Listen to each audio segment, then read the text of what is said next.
पूरे इतिहास में उन समस्याओं के बारे में काफ़ी अलग अलग विचार रखे हैं जिन्हें आज हम मानसिक विकार यानी मेंटल डिसऑर्डर्स कहते हैं। प्राचीन काल की तारीखों में भी असामान्य व्यवहार से संबंधित कारणों की व्याख्या के बारे में परस्पर विरोधी विचार रहे हैं। इन मानसिक रोगों और विकारों का इलाज करने के कई दृष्टिकोण रहे हैं। जैसे जैसे हम प्राचीन समय में झांकने का प्रयास करते हैं तो हम पाते हैं कि इंसान के मानसिक रोगों का कारण या तो किसी एक सुपर नेचुरल पावर यानी सर्वश्रेष्ठ प्राकृतिक शक्ति को ठहराया जाता है या किसी बुरी आत्मा दानव को ठहराया जाता है। परंतु विश्वासों की दूसरी धारा भी है जिसका मानना है कि मेंटल डिसऑर्डर्स कुछ शरीर में जैविक रासायनिक असंतुलनों के कारण होते हैं। 19वीं सदी का अंत या 20वीं सदी की शुरुआत कहिए, ये एक ऐसा समय था जब मानसिक रोगों के कॉन्सेप्ट को, उसके नेचर को, कारणों को और ट्रीटमेंट को वैज्ञानिक व्याख्या दी गई।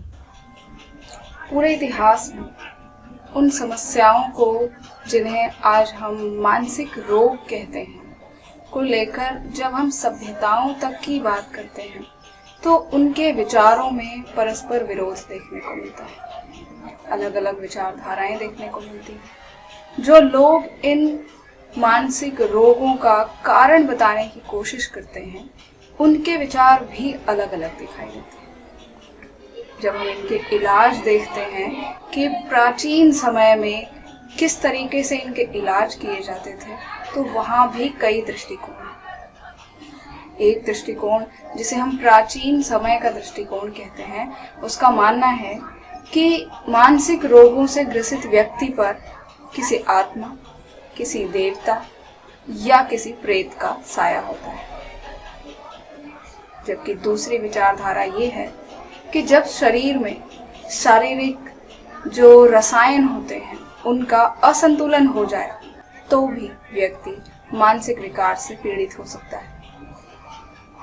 जब हम इनके इलाजों के बारे में बात करते हैं तो इनके इलाज हमारे सामने एक अलग ही भयानक तस्वीर हम सबके सामने लाते हैं। प्राचीन काल में मानसिक विकारों से जुड़े हुए इलाज इतने भयानक होते थे कि आज हम उनकी कल्पना करके भी डर जाते हैं।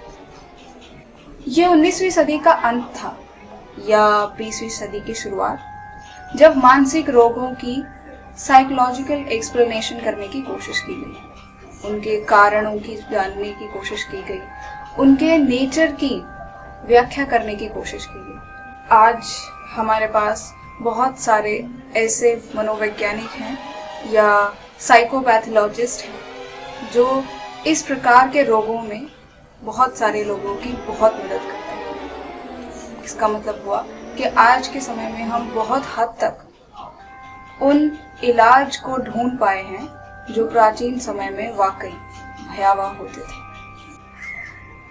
प्राचीन मानव सभ्यताओं में यह विश्वास था कि मानव का असामान्य व्यवहार या तो किसी जादू टोने की वजह से होता है या फिर उस पर किसी दैवीय शक्ति का या किसी शैतानी शक्ति का प्रकोप होता है। उसी को नजर में रखते हुए वो उसका इलाज किया करते थे। प्राचीन मानव सभ्यताओं में ऐसा विश्वास था कि मानव व्यवहार में जो असामान्यता होती है वो जरूर या तो किसी दैवीय शक्ति की वजह से होती है या फिर किसी दुष्ट आत्मा के प्रकोप की वजह से।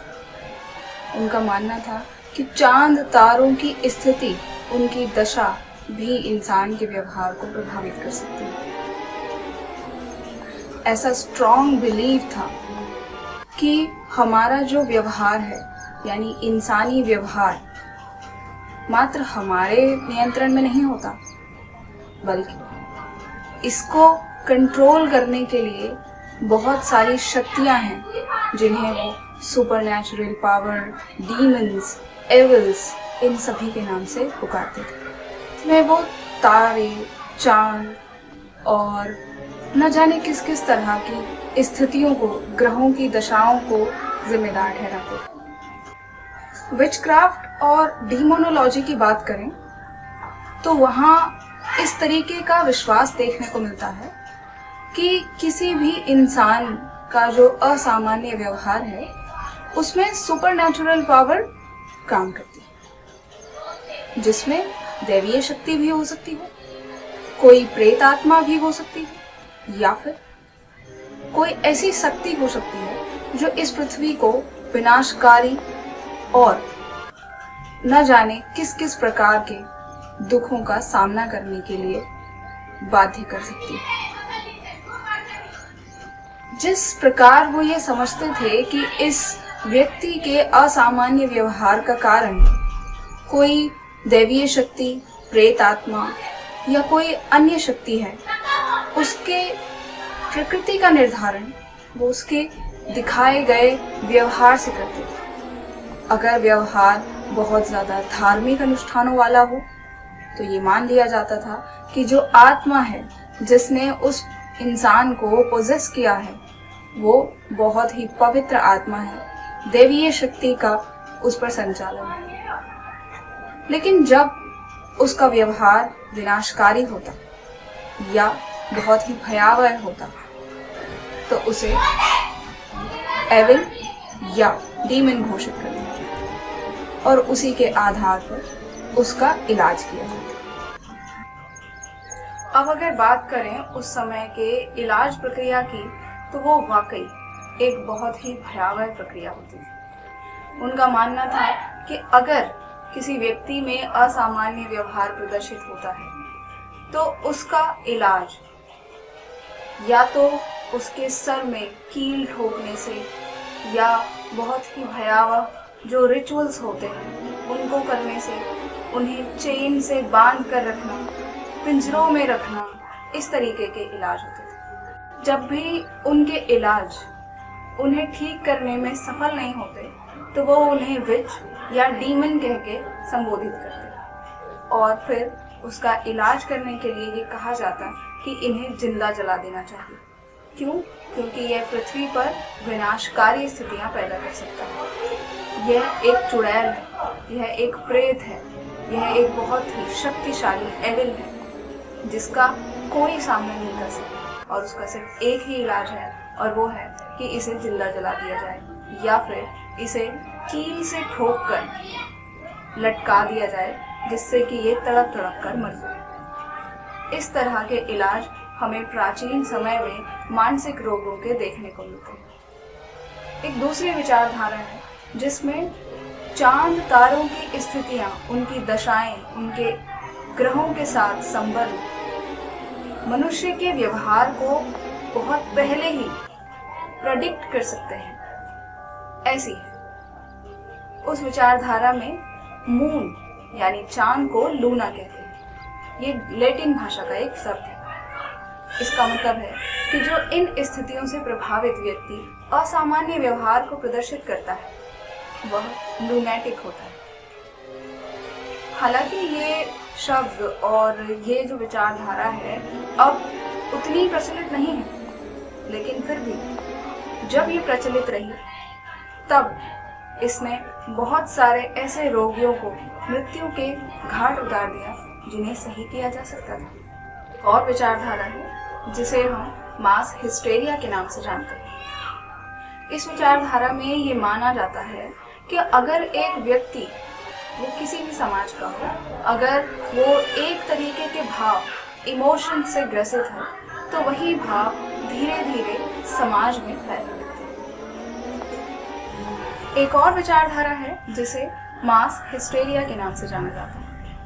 मास हिस्टेरिया में मानसिक रोगों से संबंधित विचारों में कुछ ऐसी स्थिति है कि यदि एक व्यक्ति जो किसी भी समाज का हो सकता है उसमें असामान्य व्यवहार देखने को मिलता है या वो किसी स्थिति से डरा हुआ है या उसे कुछ ऐसी फीलिंग्स, कुछ ऐसे एक्सपीरियंस हो रहे हैं जो उसे भयावह लग रहे हैं, तो वो धीरे धीरे उसके आसपास के वातावरण में घुलने लगता है। और ये समय लगता है, लेकिन सामान्य तौर पर ये पूरे आसपास के जितने भी लोग हैं उन सब में एक पैनिक स्थिति बना देता है, जिससे लोग और पूरी सोसाइटी पूरी कम्युनिटी प्रभावित होती है। यहाँ भी आप देखेंगे कि सुपरनैचुरल पावर को ही सर्वश्रेष्ठता मिली।